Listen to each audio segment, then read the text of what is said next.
Olá pessoal, seja bem-vindo ao canal Ipros. Mais uma vez estamos aqui no nosso podcast Nação Santa e hoje nós temos uma convidada especial que é a nossa pastora, também é minha mãe e a nossa mentora aqui no ministério, pastora Lenira. Minha mãe está aqui hoje com vocês.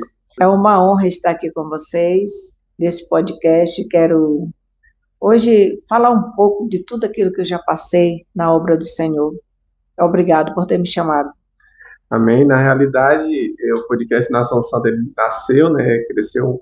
A senhora estava viajando, né? Sim. Então a vontade era que a senhora estivesse aqui com a gente e a gente vai tentar aproveitar esse tempo aqui.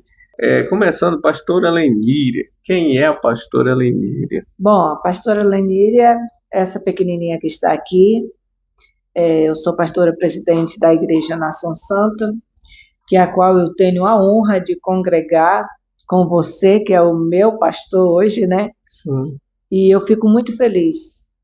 Um dia eu encontrei esse Jesus maravilhoso, me apaixonei por ele, e aqui eu estou. Faz 45 anos que eu estou nesta obra maravilhosa do Pai. Amém, glória a Deus. Pastora Lenira, porque você não sabe, ela é minha mãe, né? Cresci vendo ela pastorear, né? Desde que eu me entendo por cristão, ela é pastora, está na frente de ministérios, né? Então aprendi muito com ela até hoje. Minha vida espiritual, me inspirei muito na vida de oração que ela tinha, a simplicidade de levar a palavra, o amor de Cristo na vida das pessoas. Isso me inspirou muito. Mas eu queria que a senhora contasse um pouquinho, né? A senhora sempre conta muita história pra gente, né? Eu queria que a senhora contasse pra gente como é que foi a sua convenção, o início do seu ministério, como é que foi isso? Bom, eu ia ser freira, na época eu tinha 14 anos, e Era sonho ser freira? era um sonho do meu pai, né? Meu pai queria muito que eu fosse freira. E aí faltava 6 meses para me receber a batina, né? Aquelas vestes da freira, e a gente morava no convento. E um dia eu fui para minha casa e umas amigas fizeram eu fugir do meu avô, né? Que era o meu paizinho, para ir a um culto cristão. E eu fui, pela primeira vez, eu fui a um culto, e lá eu me apaixonei por Jesus.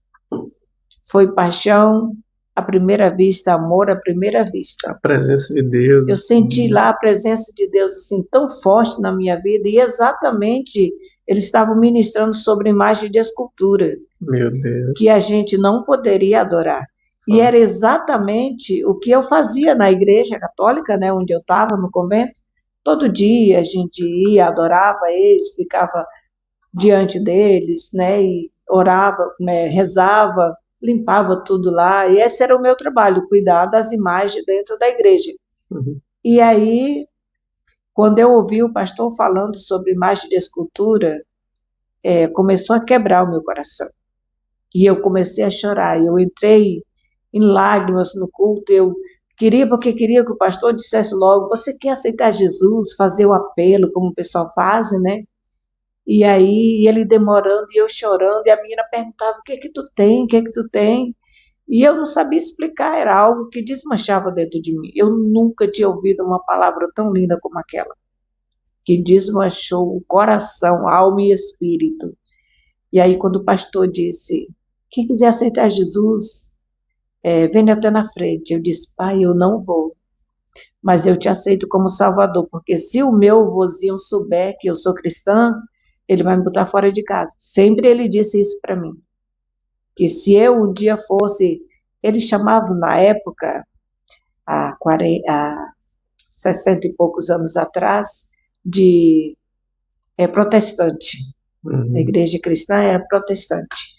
E aí ele dizia, se um dia eu fosse, ele me expulsaria de casa. E naquele dia, ninguém soube, só o pai soube que eu tinha aceitado ele como salvador da minha vida. E daquela hora para frente, a minha jornada foi diferente, né? Isso foi no domingo, na segunda eu voltei para o convento, meu pai fez eu voltar, e quando eu cheguei lá, eu disse para o padre, a igreja católica é a mesma dos cristãos? Ele disse, não. Eu digo, e a Bíblia? É a mesma? Ele disse, é.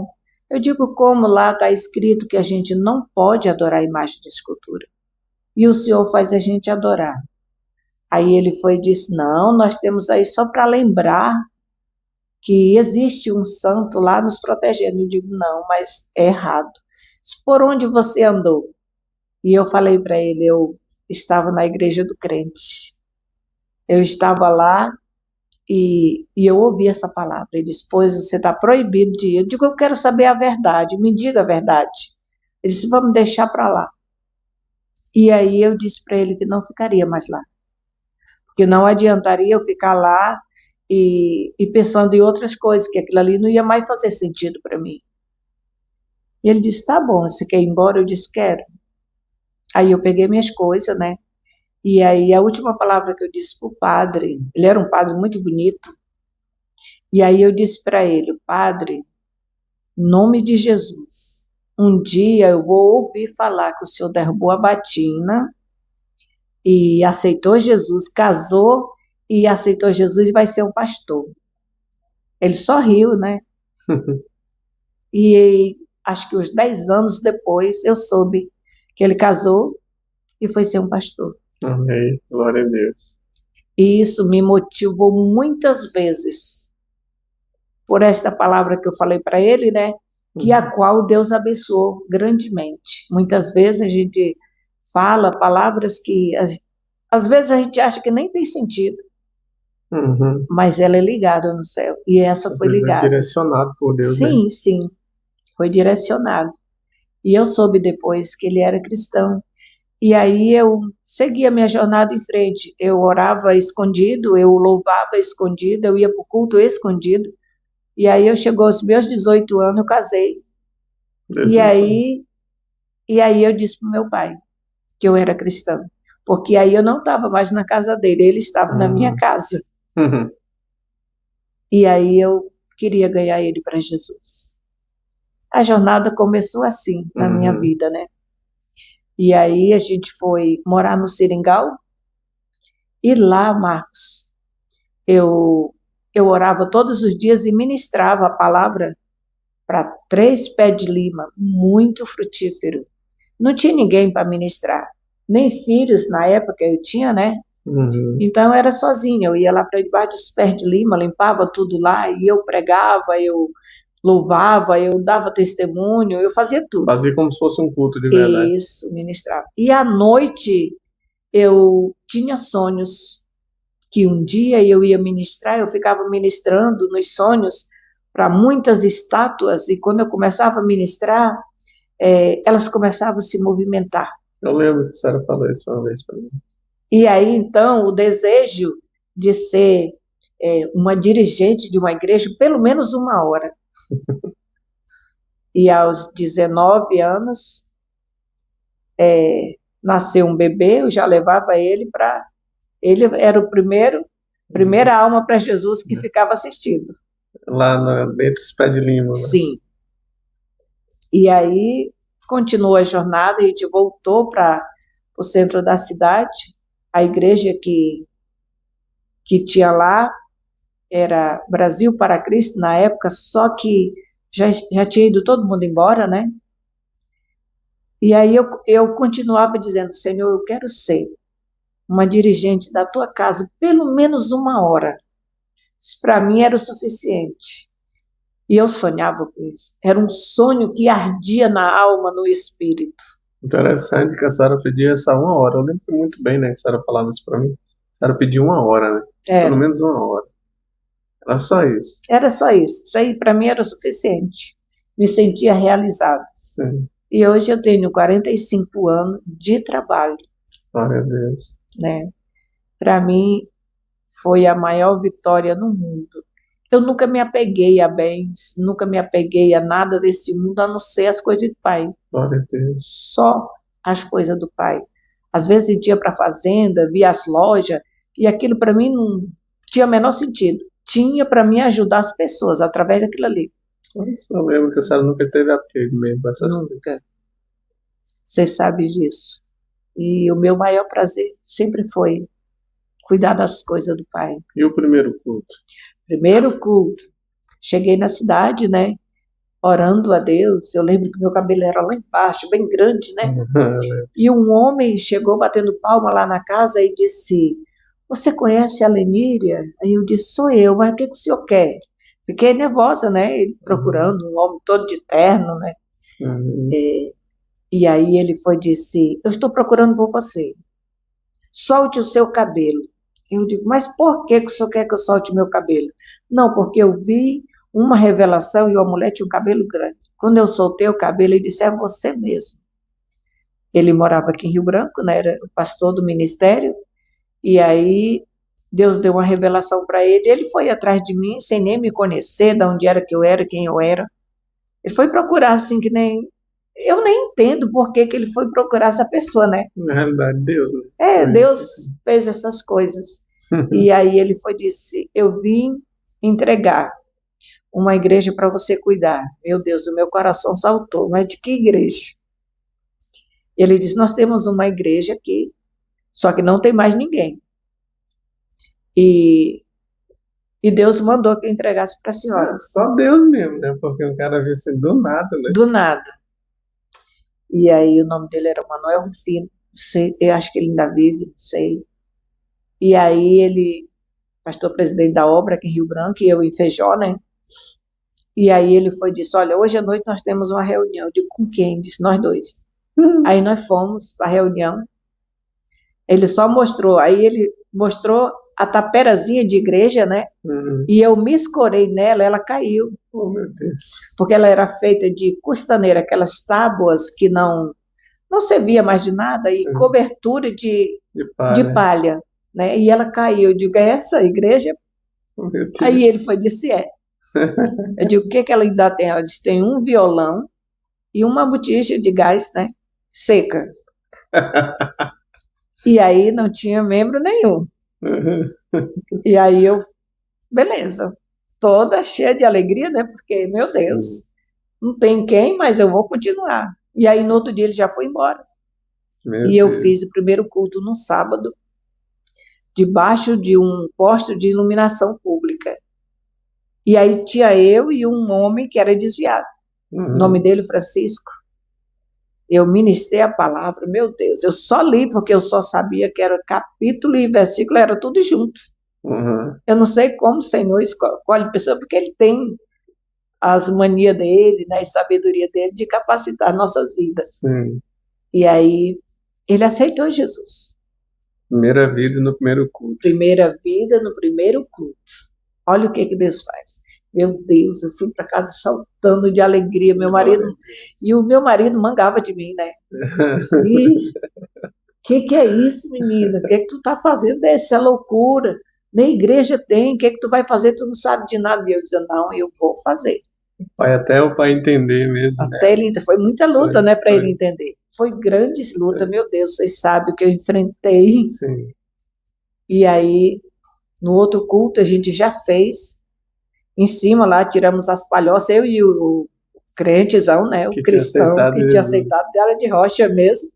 Tiramos as palhas e vendemos o violão, vendemos a botija, né? Sim. E eu vendi uma geladeira velha que eu tinha. Sim. E aí compramos umas tábuas e uma lona. Aí começamos a construir. Olha aí. Né? Mas aí não tinha muita segurança, a gente começava a fazer os cultos nos quintal das pessoas. Com 6 meses, nós tínhamos 80 pessoas. Nesse tempo aí, a gente já era nascido, nós... Já. Só que tudo pequenininho. Tudo pequenininho. E aí, o que que acontece? Eu começava a fazer os cultos dentro do quintal das pessoas, né?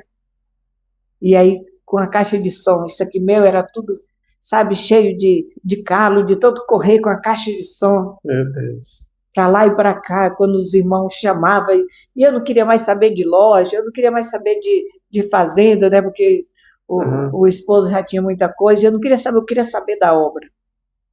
Mas eu sempre voltava e fazia tudo certinho e deixava tempo para as coisas de Deus. A cabeça do pai sempre foi mais voltada assim para negócios, né? Sim, sim. A empresa. E na realidade ele era muito bom nisso. Muito bom. E eu vejo assim que... A administração dele era ótima. Até mesmo quando ele se tornou pastor da igreja, a administração dele era boa, né? Então a gente sempre via assim que a senhora tinha mais essa parte do apacentar, né? E ele a parte de pregar e administrar, né? sim, Então, assim, naquela época eu lembro bem que a senhora nunca tinha apego para essas coisas, não, sempre estava mais focado na obra. A sua alegria era ver o reino de Deus crescer era naquela isso. época. Tem um fato que eu queria que a senhora falasse um pouco para as pessoas sobre o seu programa na rádio, né, na época, né? Sim, Com- era também um objetivo seu, um sonho seu, né? Era também meu o sonho foi Deus. avançando, né? Foi avançando os sonhos. Foram crescendo, né? É, Foram crescendo e aparecendo outros. E a gente tinha muito pontos de culto, né? Não era igreja, era pontos de culto nos ramais. E hum, um dia eu ia passando de frente à rádio, né? Tava tocando música, essas coisas. E eu parei de frente à rádio e fui disse para o Senhor, Senhor, que bom seria que eu tivesse um tempinho só, pequenininho, de falar da tua grandeza, botar louvor, mas infelizmente eu não tenho dinheiro. O programa, o espaço era caríssimo, né? E eu estava começando, e na época eu não pedia oferta, dízimo, essas coisas, não. A gente hum, fazia tudo, todo mundo se reunia e fazia as coisas, né? totalmente voluntário, né? Totalmente voluntário. E quando a gente conseguia alguma coisa, a gente ajudava um irmão. Uhum. E aí eu digo, como que eu iria pagar? Eu fiquei na frente, assim, e eu olhei para o céu e digo, Senhor, como seria bom. Aí fui para o ramal fazer a obra do Pai, e aí, 3 dias depois, apenas 3 dias, chegou o rapaz da rádio lá em casa e bateu palma, saí, ele disse, você é a pastora Lene, conhecida como Lene? Eu digo, sim. E ele foi e disse, olha, tem um espaço muito bom na rádio, e eu queria passar para você. Eu disse, eu não tenho dinheiro para pagar. Ele disse, não, eu vou dar de graça para você. Meu De Deus. graça, um horário super bom, que todo mundo estava em casa no horário. Uhum. Uhum. E aí eu comecei Meu Deus, né, o cara? programa na Glória a rádio. Meu Deus. Deus, quando ele saiu, eu comecei a chorar, chorar, chorar, agradecendo, porque foram 3 dias que Uhum. a oração foi ouvida, Uhum. né? E aí eu coloquei o nome do programa, Eternidade com Deus. Glória a Deus. Foi tão maravilhoso. 6 anos de eternidade com Deus ali. 6 anos. 6 anos. E muita gente ouvia a rádio. E era muita carta. O cara da rádio dizia assim, Dona Lene, o que, que a gente vai fazer com tanta carta? A senhora está conseguindo ler? Eu digo, não consigo. Uma caixa lá, porque não tinha telefone na época, né? Uhum.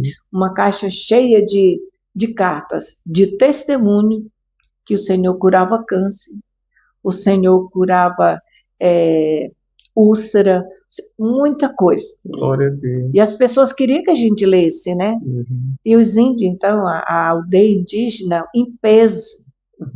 E até que um dia, né, Uhum. eles chegaram lá e me buscaram. E como o prefeito da cidade era meu primo, e eu estava com medo de ir, porque eles ainda andavam nus, ainda eles Uhum. não andavam como eles estão hoje, né? Sim. E aí eles disseram que tinham ido me buscar e pronto.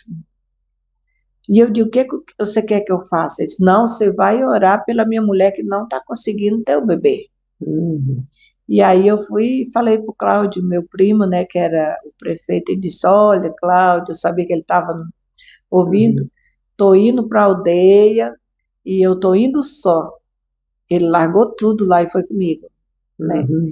E aí chegamos lá, pela graça de Deus, quando eu terminei de orar na mulher, ela teve o bebê. Ela não estava conseguindo. Não estava conseguindo, já tinha passado o dia todo lutando, né? Sim. E aí ele disse, vou buscar a irmã Leníria. E Uhum. foi. E aí Deus abençoou grandemente. Engraçado, Sara. Eu lembro que. Não lembro bem, né? Na realidade, pequeno, mas a Sara sempre contava para mim que às vezes eles chegavam na loja, né? Contando histórias, trazendo banana, trazendo Era, coisas os índios. da sua plantação, né? Para tipo Aham, um agradecimento, né? sim, sim, era. Conta aquele caso, né? Aquele engraçado, né? Do rádio que queimou, como é que é? Ah, ele chegou e disse assim, irmã Lenira, você vai me dar um rádio. Aí eu digo, o que foi que aconteceu? Eu não fiz nada com o seu rádio. Disse, fez sim. Fiquei preocupada, né? Aí ele foi e disse, minha mulher, que eles pegavam, colocavam um copo de água do lado do rádio, só que ela colocou em cima do Em rádio, cima do né? rádio. E aí, quando ela foi pegar rapidinho, porque quando ela terminava de orar, eles tomavam o A copo com água. água, né? Que era para ficar curado. É a fera grande que acontecia as coisas, Sim, né? sim, sim. E aí, ele foi e disse, a senhora vai pagar um rádio para mim. Minha mulher foi pegar mais rápido do que eu, derramamos água em cima do rádio e ele foi assim, oh! Aí apagou. Eu achei muito engraçado. Deus, ele operou grandemente, muitas coisas boas. Era ouvido praticamente acho que nos seringais todos, né? Sim, sim. E foi muita cura, a gente fez muita coisa para o Pai, Glória a através do Deus. rádio. Eu costumo dizer para as pessoas, né, que eu nasci num lar onde a gente via milagres, né? Deus agindo, Deus providenciando. Eu acho que isso alimentou tanto a minha fé como a fé dos meus irmãos, né?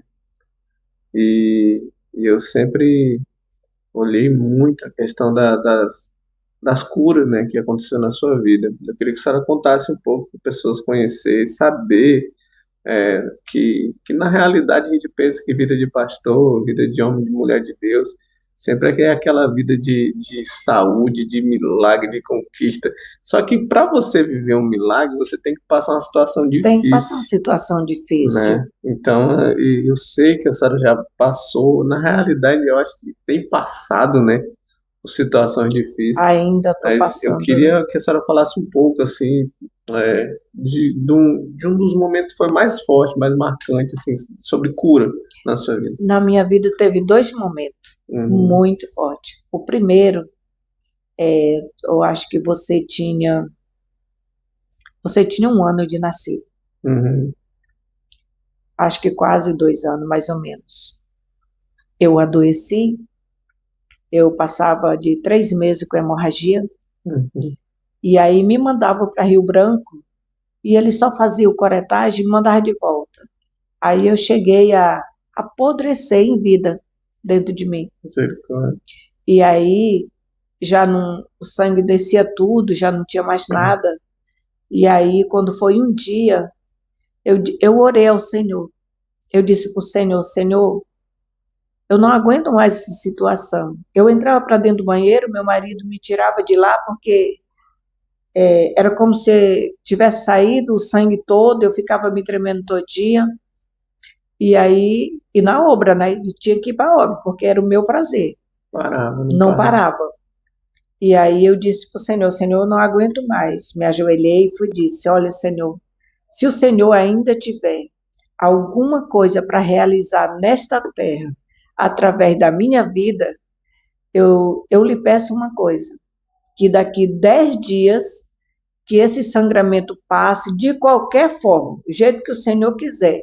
Mas se o Senhor não tiver mais nada para realizar nessa terra através da minha vida, dentro de 10 dias eu quero que o Senhor me leve. 10 dias. 10 dias, eu marquei o dia. E aí foi essa a oração que eu fiz e pronto, me levantei, né, e fui dormir. Quando foi pela manhã, não sei quem falou para ele, mas chegou um primo meu que era da agência Tavares, na época era aviões, né? Ele foi e Uhum. disse, Lene, eu soube que tu tá doente, tu quer viajar? Eu digo, não, que já fui várias vezes. E, e ele só faz uma coretagem e me manda de volta. E aí ele foi e disse, não, mas você vai, quando chega lá, você vai direto para Porto Sucre, que é fora do nosso Brasil, né? Uhum. Porto Sucre. E eu disse, tá bom, ele disse, eu vou lhe dar passagem. E aí me deu a passagem, só me arrumei, ele disse, olha, vamos que o avião já está lá. E vim para Rio Branco. Quando eu chego em Rio Branco, foi incrível. Eu encontrei um amigo no aeroporto. Aí ele foi e disse, olha, eu soube que tu estava vindo, vim te buscar. Foi desse jeito. Meu Deus. E aí eu já liguei para minha cunhada, né? E ela foi e disse, eu estou me arrumando, que o meu irmão disse que tu estava vindo. E aí se arrumou. Aí à noite a gente foi para Porto Sul. Quando eu cheguei lá, aí o médico não queria mais fazer cirurgia, né? Porque ele disse que eu ia morrer na sala de cirurgia, porque eu já não tinha mais sangue, nem a elasticidade do corpo fechava mais uma cirurgia. Então ele disse que eu ia morrer de qualquer jeito. Ou morria na sala de cirurgia, ou sem fazer a cirurgia. Aí, e isso não me abalou, porque eu tinha 10 dias, né? Já tinha passado um dia e pouco já. E aí, quando foi, fiquei lá. Ele disse, você pode ficar aí tomando. Eu tomando sangue, tomava sangue, mas descia tudo. Meu Deus. E aí ele dizia assim, como que os médicos do Brasil deixaram fazer uma coisa dessa? E aí eu fiquei lá, bem magrinha, pálida, né? E a minha cunhada do meu lado, e eu fui disse para ela, mana, não se preocupa não, que quando fizer 10 dias vai dar tudo certo. E se tu morrer, eu digo, não tem problema. E aí quando foi no nono, e eu dizia, doutor, eu quero fazer, ele dizia, não, não pode, eu não vou fazer isso.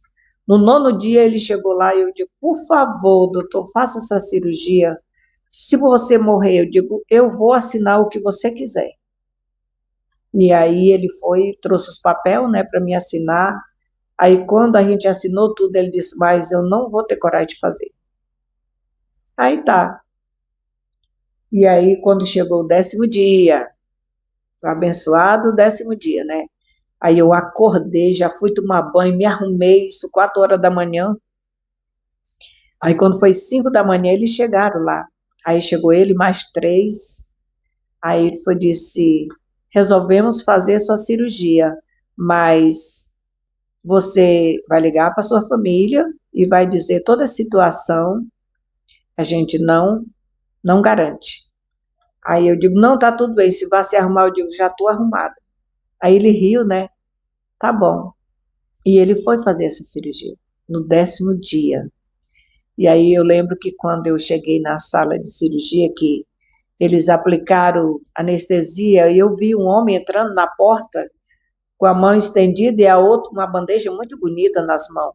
E eu comecei a chorar, porque ele veio em minha direção, e eu chorava, já caindo assim para trás, né, deitando.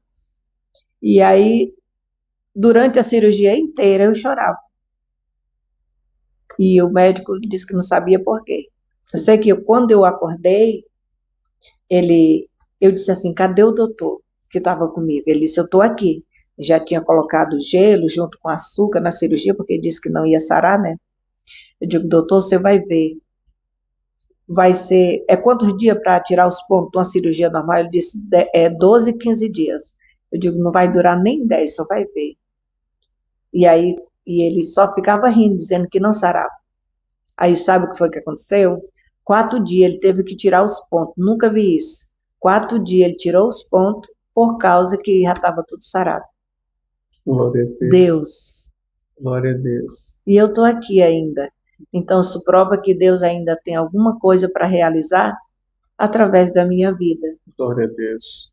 Você me perguntou pelo menos 2 coisas, né? Sim, sim, A segunda foi quando o pastor morreu, né? sim. O pastor José Dias faleceu e o médico pediu para fazer um check-up na minha vida.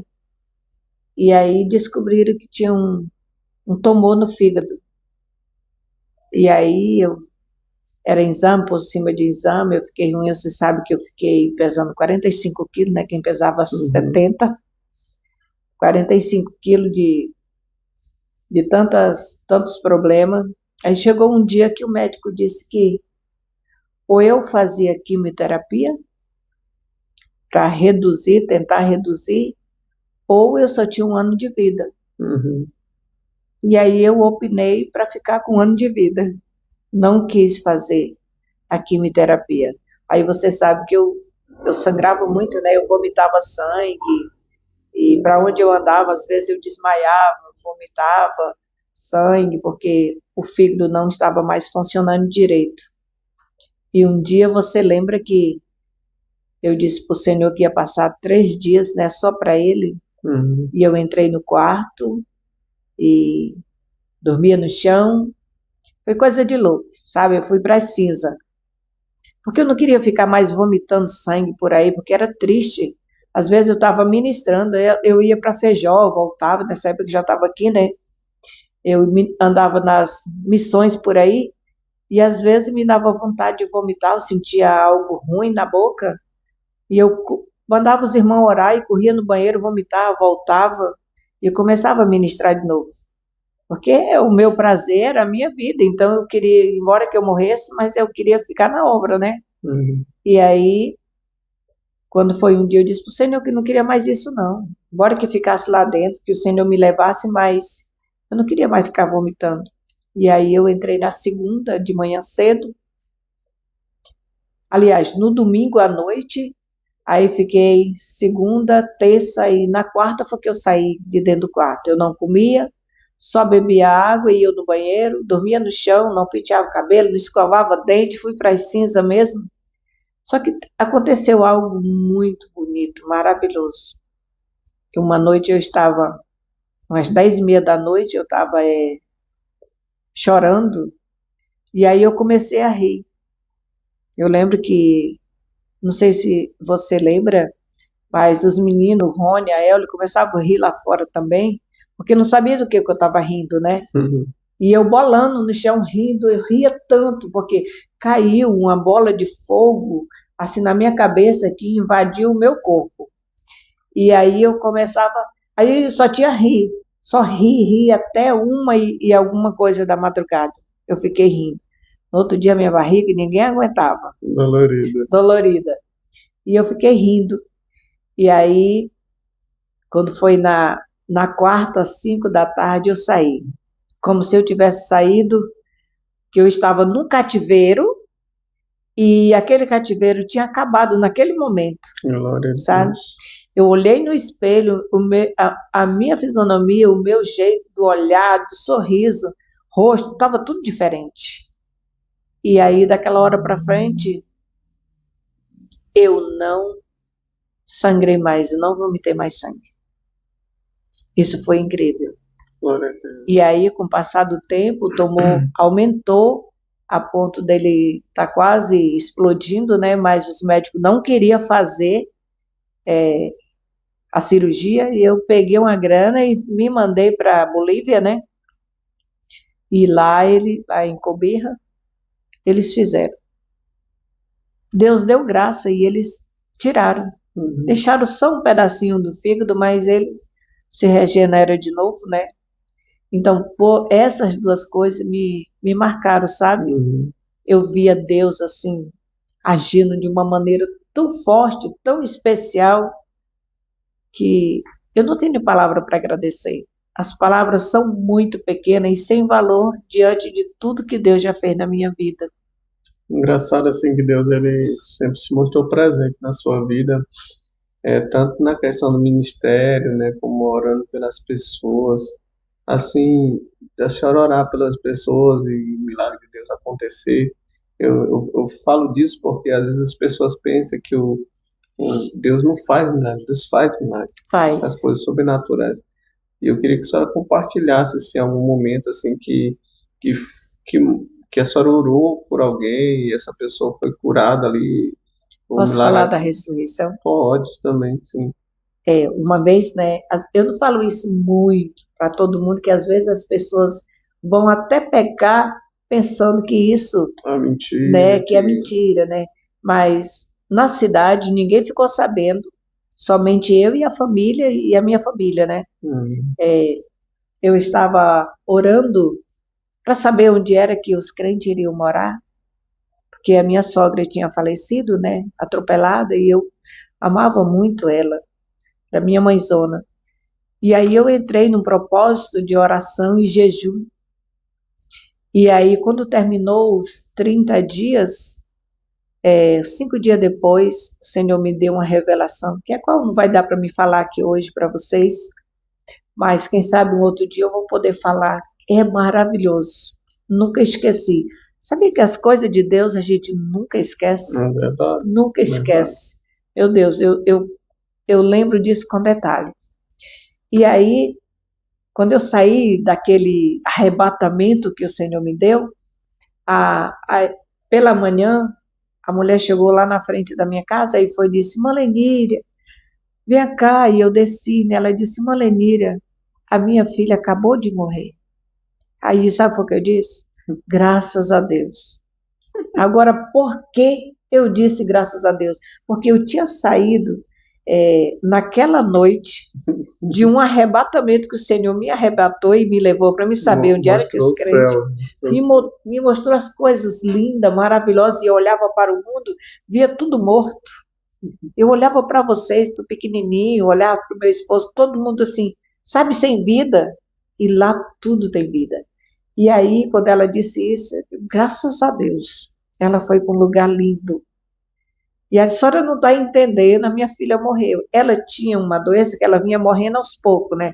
Morria bracinho, a perninha, ela era pequenininha. E aí eu fui com ela lá. O pai dela já tinha ido atrás de fazer o caixãozinho.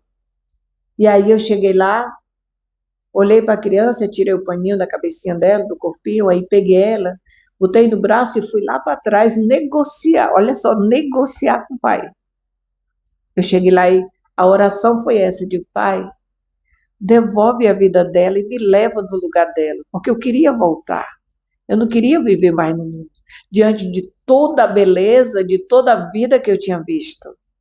E aí voltei, botei a criança lá em cima, né? Aí olhei para a mulher, aí fui disse assim, daqui meia hora ela desperta, você pode dar comida. Aí ela olhou, mas ela morreu. Aí eu saí, fui para a loja, cheguei, nós tínhamos 2 lojas, e eu cheguei, fechei uma, aí entrei para outra, mandei as meninas tudo embora, e aí fiquei lá dentro da loja, tranquei e fiquei só usufruindo da beleza que eu tinha visto quando o Senhor me levou. Eu não queria saber de nada. E aí fiquei lá dentro. Quando foi à tarde que eu voltei, quando fui chegando perto da casa dela, eu vi ela na beira da rua com aquele gravetinho de gente nos braços. E eu me ajoelhei no meio da rua agradecendo a Deus. Glória a Deus. Aconteceu isso. Glória a Deus. E uma outra vez, eu costumo dizer que quando Deus revela, ele faz, ele cumpre. Às vezes a gente vê tanta revelação que as pessoas dão e a pessoa continua na mesma. Uhum. E uma vez eu estava ministrando debaixo de um pé de manga, muita gente, era um culto, nós não tinha, nesse lugar, não tinha outra coisa a não ser as mangueiras, né, para dirigir o culto. À noite, a lua clara, né, todo mundo com lanterna, não tinha energia. E aí o Senhor me mostrou um homem caindo, um velhinho caindo por cima de uma enxada. E aí eu fiquei nervosa. Eu digo, Senhor, revela assim. Meu Deus, tira isso da minha mente, Senhor, por favor, por favor. Aí virei o rosto para cá e o Senhor disse assim, essa daqui tá assim, assim. Eu vi ela vomitando a comida que ela comia, sabe, com sangue, essas coisas. Eu dizia, sangue de Jesus tem poder. Quando eu virei para cá, tinha uma outra pessoa que estava doente, bem magrinho, né? Como se o estômago dela tivesse ficado bem pequenininho e pálido. E aí parei a oração, digo, meu Deus, o que é isso? Meu Senhor, tira isso da minha mente. E aí dentro de mim assim, pergunta se tem alguém assim. E aí eu perguntei, eu digo, tem alguém que hoje aconteceu isso e isso lá no roçado, você estava trabalhando, eu velhinho foi, disse eu tenho um problema na coluna sério. Eu digo, tem alguém mais assim, assim? Aí fui perguntando a tudinho, né? Aí os 3 vieram na frente. Eu digo, pode vir que o Senhor quer curar. Um estava com problema no estômago, que era câncer mesmo. Mandaram ele morrer em casa, né? E a outra estava com úlcera. Sim. E aí o Senhor curou na hora mesmo, que eles nunca mais sentiram nada. Glória a Deus. E eu me Glória a assustei, Deus. né? Na época eu não sabia que Jesus fazia isso. Meu Deus. E ao decorrer da caminhada, o Senhor fez grandes milagres, muitos milagres mesmo na minha vida, na vida das pessoas que a gente ganhou para Jesus, que foram bastantes.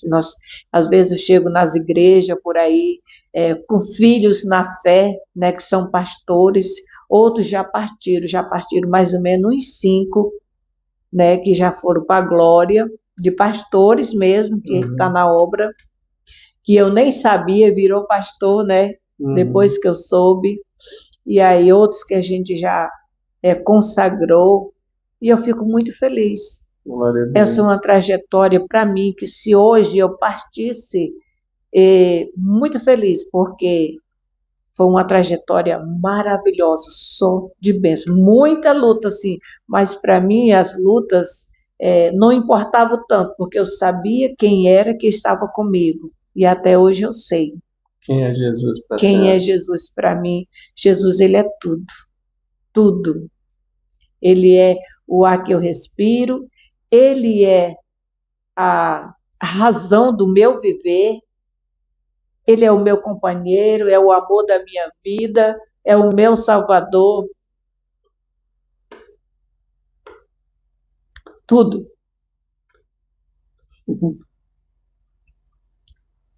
Ele é mais que a minha família. Agradeço ele todos os dias por ele ter me dado uma família maravilhosa. Se arrepende de ter largado tudo por amor a Ele. Se eu me arrependo, É. faria tudo de novo. E Cada eu, pregação, cada pregação, cada cada palavra. momento, às vezes que eu caía de cima de uma ladeira e ia bolando até lá embaixo, os ramais, caía dentro de garapé, carregava as pessoas para criança, para as mães e junto, entrava numa lama carregando sacolão para levar as pessoas nos ribeirinhos. Você sabe a minha trajetória nos ribeirinhos. E para mim isso aí é tudo. Ajudar as pessoas, meu Deus, é o que eu mais amo. Eu ouvi uma frase do pastor. Na realidade, as pessoas conhecem ele como irmão André, que ele é presidente do movimento Portas Abertas. Ele diz assim: quando você começa a ler a Bíblia, começa a conhecer o Jesus da Bíblia, você começa a viver uma vida de aventuras, né? É, E toda vez que eu olho para a senhora, eu lembro disso, né? Lembro dessa frase dele, porque a senhora, ao viver com Cristo, foi muitas aventuras, muitas emoções, muitas, né? muitas, muitas emoções. Você já pensou você ir para um garapé e puxar a canoa em cima daquelas cachoeiras, 7 cachoeiras, e puxando, para poder ir visitar um povo longe da cidade. Precisa ter força também, né? Precisa Precisa, ter resistência, né? é. E a senhora rompeu com tudo isso, né? Para A fazer a minha obra. vida, a minha força, tudo, eu gastei na obra Glória a Deus. e não me arrependo. Nós estamos já chegando no nosso fim do nosso podcast, tá Com muito tanta legal, coisa ainda que a gente tem para né? falar, É né? muita coisa, a gente pode fazer a parte 2, né? Parte Pode. 2 aí. Não, deixar a galera no gostinho de quero mais aí. Até mesmo para contar, né? Agora até fiquei curioso. Na verdade eu já ouvi, né? Mas eu acho que as pessoas de cá devem ter ficado curiosas com a visão do céu, né? A visão do céu é bom, mas a visão Às as vezes, pessoas já conhecem. pediu várias vezes para me contar para ele. Sempre Uhum. ele conta. A Eu, Agatha eu também. lembro, eu lembro que a senhora contava pra gente, cara, isso era tão maravilhoso ouvir a senhora falando. Eu lembro que também que o pai também teve uma visão assim do céu e ele contava pra gente e a gente fica, é tão bom ouvir isso porque a gente fica sonhando, cara, vai ter um lugar assim maravilhoso pra gente viver pela eternidade na presença do nosso Senhor, Oh, como né? tem. Eu sei que o lugar é lindo, mas a presença dele, cara, eu sou louco, eu sou pela presença dele. Eu É a quero melhor viver. coisa na vida da gente. Às vezes eu fico olhando hoje, as pessoas não estão mais nem aí pela presença, né? E não sabe que é tudo na vida da gente. É tudo. Amém. Amém. Quer dar as palavras final, agradecer, falar alguma Eu coisa? quero agradecer a você, pastor Marcos, e ao Luca, que está ali. Obrigado por ter me trazido até aqui para me contar um pouco dessa história, que são muitas, né? Mas só contei um pouquinho. Mas eu quero dizer para você que não existe nada melhor do que servir a Deus. Não existe nada melhor. Você saber que você tem um Deus todo-poderoso, você entender quem você é e quem você serve é tudo. E Ele nos ama muito. A minha trajetória foi longa, está sendo ainda, mas com o Senhor a gente vai em frente. Glória a Deus. Muita coisa sobrenatural aconteceu. Muita. Muita coisa. Ouvir a voz de Deus, chega o teu cabelo, vai lá longe. Um dia eu vou contar para você quando eu fui ao céu e as outras coisas que o Senhor fez na minha vida que eu não contei. Eu amo contar as coisas. Às vezes eu escrevo, aí depois eu rasgo, porque não tem para quem contar, né? Aí a gente faz isso. Agora está aqui, está sendo gravado aqui para as futuras gerações que chegarem depois de nós, né? O podcast vai estar gravado aqui e você pode continuar com a gente, né? Acompanhando aqui o nosso canal, o canal Yprons, se inscreve, né? Aqui no nosso canal, tanto a gente divulga os projetos da igreja, onde é que a igreja está indo, tem outros vídeos aqui que mostram as missões ribeirinhas, né? Mostra o projeto Saudade da Paz, também que são projetos que a gente trabalha aqui na nossa igreja. Hoje a Igreja Nação Santa não é só mais uma igreja, são outras igrejas, né? Que Deus tem levantado, né? Por fruto do trabalho, né? A pastora Lenire, pastor José Dias, que era meu pai, e agora continuando com a gente aí, com essa nova geração. Mas lembrando que ela não para, né? Ela continua trabalhando, continua levando a palavra de Deus, né? Até pouco tempo abriu uma obra em Feijó, voltou de novo, né, para cá, porque a obra lá tinha fechado, não estava funcionando. Então, ela foi lá, trabalhou no Ribeirinhos, trabalhou na cidade, né, deixou pastores lá cuidando. Então, isso é maravilhoso, querida. A obra de Deus não para. E Santa Catarina também, né? A gente ganhou vida lá e ganhava vida e ia deixar nas igrejas, porque não tinha nossa obra lá, né? A obra não para. Amém, queridos? Então, desde já, se inscreve no canal, acompanha a gente. E muito obrigado por estar com a gente. Deus abençoe você em nome de Jesus. Deus abençoe.